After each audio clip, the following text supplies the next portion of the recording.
kaunlaran ng ating lalawigan. Rinig na po natin ang iba't ibang mensahe ng ating mga bisita. Isang makabuluhang pangyayari na minsan ay nabaon sa limot, ngunit sa bisa ng ating Provincial Ordinance number 2023-011. Ito ay muling naipaalala sa lahat sa pamamagitan ng paglimbag ng aklat na 13 de Agosto 1878, ang araw ng kalayaan ng lalawigan ng Quezon. Katuwang ang Quezon Province Heritage, History, Culture and Arts Council, Tuklas Tayabas Historical Society Incorporated at Quezon Provincial Tourism Office. Ang araw na ito ay isang paalala ng kasaysayan ng kalayaan ng buong tapang na ipinaglaban ng ating mga ninuno laban sa mga dayuhan. At higit pa sa pagbabalik tanaw hanggang sa kasalukuyan. Ang esensya ng 13 de Agosto ay nananatiling makabuluhan.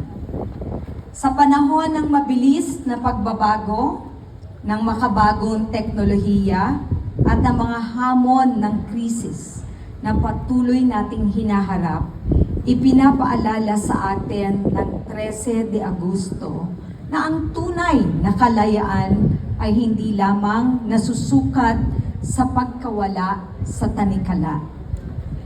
Ito ay nasusukat sa ating kakayahang mamuhay ng may dignidad, sa ating malasakit sa kapwa, sa pagpapanatili at pagpaparangal sa ating kultura at kasaysayan, at sa ating nagkakaisang pagsisikap na walang maiwan sa daang tungo sa pag-unlad.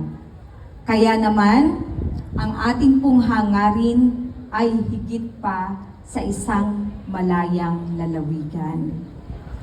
Hangad natin ang isang Quezon na malaya sa sakit, malaya sa kamangmangan, malaya sa gutom, malaya sa kahirapan, at malaya sa anumang hadlang na pumipigil sa pangarap ng ating bawat kalalawigan.